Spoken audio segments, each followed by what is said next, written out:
गजानन विठ्ठल चोपवाड, राहणार बोरी, तालुका खंदार, जिल्हा नांदेड. आपलं काय समस्या आहे? तर मी हे घर बांधण्याच्या पहिलं सर माती आणायला गेलतो. तर माती कुठून आणतो तुम्ही? पांढरीहून. पांढरी कोणाची आहे? सर्वजणाची आहे. बर, तिथं काय विषय झाला? तिथं हे विषय झाला की माती आणल्यामुळं आपल्याला दंड लावला गेला. दंड लावले गेले. काय दंड लागला आपल्याला? 50,000 रुपये दंड लावले. हां, तर कोणी दंड लावला? बालाजी जुंबाड जुंबाड हे कोण आहेत? सरपंच. सरपंचाचा काय तिथे हक्क आहे? सर्वांची पांढरी आहे ना ती? हां, सर्वांची पांढरी आहे.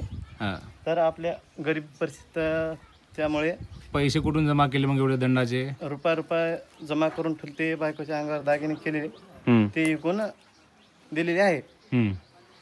म्हणजे आता सर्वांचे पांढरी असताना तुमचं म्हणणं असं आहे की माती आणायचा आपण प्रयत्न केल्याच्या नंतर घरासाठी तुमच्याकडून पैसे घेतले, मारहाणी केली आणि जुलूम जबरदस्ती पण चालू आहे. बोलायचा अधिकार नाही, कुठे बोललं तर परत परेशानी आहे.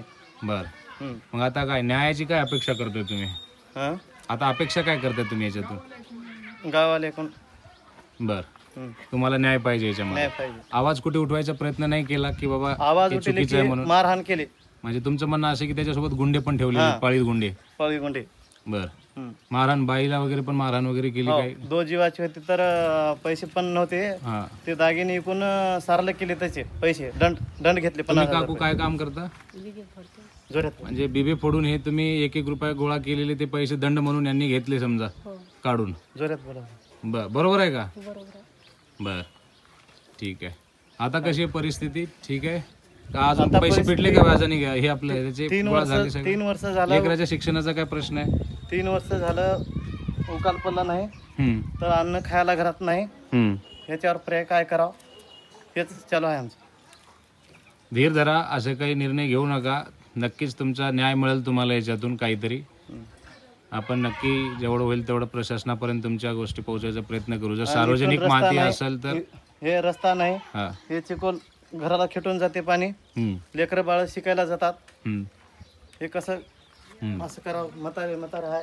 ह्या रस्ता आहे तुमच्या घरासमोरचा आणि हे घर आहे. बर, आणि ते तुमचं जे काही असेल पोटासाठी जो बिब्याचा धंदा वगैरे चालतो, माशीचा धंदा करून खातात, रोज मजुरी. लेकरं शाळेला जातात? लेकरं लहान आहेत सर.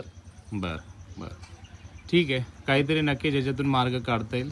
धन्यवाद बोलल्याबद्दल. मीटर नाही अजून? घरकुल नाही. वडिलांच्या नावाने आलेलं आहे, मीटर नाही.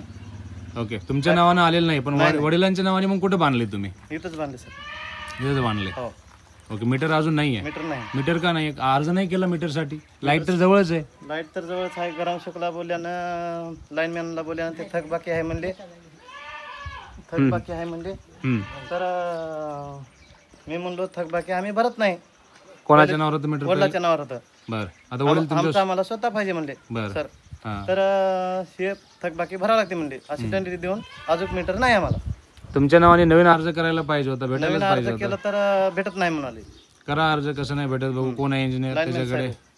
लाईनमॅन साहेब आहे का? ठीक आहे, अर्ज द्या माझ्याकडे, तुमचं मीटर येऊन जाईल. त्याचा काय संबंध आहे? ठीक आहे. लाईट तर हे काय आपल्या मूलभूत गरजाचा अधिकार आहे. मीटर इथं आहे लेकरांना. मग आता कसं चालू आहे सगळं?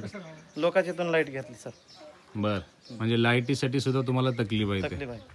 ठीक आहे, धन्यवाद. आपण करू जेवढं होईल तेवढं आपल्या पद्धतीने सहकार्य याच्यातून.